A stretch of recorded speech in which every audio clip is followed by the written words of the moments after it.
Je pense que vous commencez à comprendre le switch entre les deux objets principaux sous Pandas qui sont les data frames et les séries. Ici, qu'est-ce qu'on a fait? On a appelé un data frame ici avec df ozone, donc pas avec le point, et ensuite on l'a appelé une sélection avec le point lock. Le point lock par rapport à juste, si on appelait juste avec des crochets, ça permet juste de sélectionner des colonnes, une ou plusieurs colonnes, et avec le point lock, ce qu'on peut faire, c'est sélectionner une combinaison de lignes et colonnes. En l'occurrence, là, qu'est-ce que je lui ai demandé avec cet exemple-là? Je lui ai dit d'aller sur une seule ligne, la ligne 107, et de me prendre une sélection de colonnes, là, c'est les colonnes qui vont donc qui débutent avec NE9 et qui vont jusqu'à pluie. Pour dire débuter jusqu'à, c'est avec la syntaxe du double point. C'est comme ça qu'on le fait. Et donc, on va avoir on va avoir, alors, pas un data frame, justement, on va avoir une série. Pourquoi on va avoir une série? Eh ben, parce qu'en fait, qu'est-ce qu'il va faire? Il va prendre mon 107 là, ça va aller, donc je lui ai dit de NE9 à pluie, donc en gros, il va me prendre tout ça là comme ça, il va commencer, pardon, donc je vais le faire mieux, il va prendre ça, et donc il va commencer à 3, il va aller jusqu'à sec, c'est là 3 jusqu'à sec, le nom de ma série, ça va être le nom de ma ligne, et ensuite en indexage, il va mettre le nom des colonnes. Pourquoi? Parce que maintenant aussi, on est en monoformat, si vous voulez. Pourquoi en monoformat? Parce que j'ai une seule ligne. À partir du moment où je mets soit une seule ligne, soit une seule colonne, soit si je mets une seule ligne et une seule colonne, qu'est-ce qui va me sortir? Il va me sortir ni un data frame ni une série. Il va me sortir l'élément à l'intérieur. En général, ça va être des chiffres, mais ça peut être du texte, ça peut être une liste, mais en tout cas, il va me sortir l'élément unique de cette coordonnée-là. Je vous montre l'exemple ici. Il me sort 3. Pourquoi? Parce que je lui dis, tu vas à 107 et à NE9.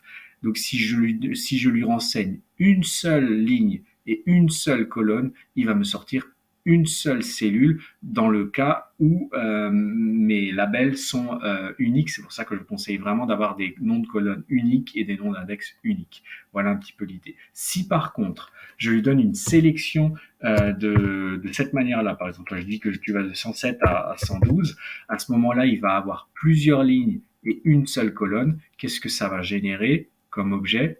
Ça va plus générer un objet de type entier, nombre entier qui était dans ma cellule, ça va générer ici une série. Pourquoi? Parce que je suis on va dire en mode monocolonne.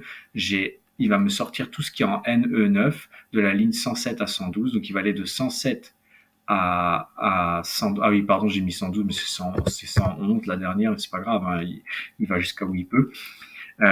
Qu'est-ce qu'il a fait en gros? Eh ben, il a pris ma colonne N9 là, il est parti à 107, donc à la valeur 3 jusqu'à 7, et il m'a donné le nom de ma série, c'est le nom de ma colonne. Et si j'inverse le processus, donc admettons que je dis que je veux aller sur la ligne 111 et que cette fois-ci je veux par exemple, je sais pas moi, deux colonnes, donc je vais aller NE9 jusqu'à la prochaine NE12, et ben là il va aussi me générer une série, mais cette fois-ci, donc je vais l'exécuter, ça sera aussi une série.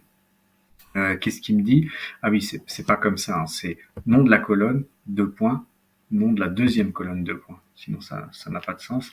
Voilà. Et donc là, il me génère aussi une série. Qu'est-ce qu'il a fait? Il est allé à la ligne 111. Il a pris la colonne NE9, NE12. Donc il a pris ça, en fait. Il l'a retourné à 90 degrés et il a créé une série parce qu'on est en mode mono. Pourquoi on est en mode mono? Parce qu'on n'a qu'une seule ligne.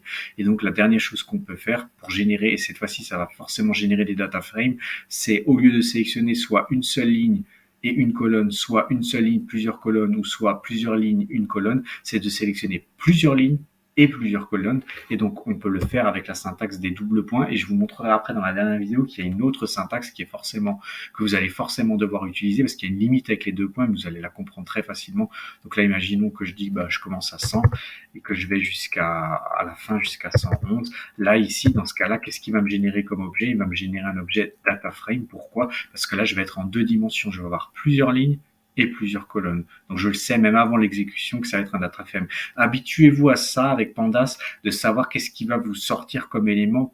Et si vous êtes surpris, c'est de comprendre pourquoi. Si vous n'êtes pas surpris, c'est que vous commencez à comprendre le processus d'exécution de Pandas. Donc là, en l'occurrence, il m'a sorti un data frame. Il m'a sorti un data frame avec un indexage qui commence à 100 jusqu'à 111 pour les lignes et deux colonnes NE9, NE12. Pourquoi seulement deux? Parce que je lui ai dit de commencer à NE9, NE12 et il a fait donc NE9 et NE12. Ils étaient consécutifs et c'est pour ça qu'il n'y en a que deux.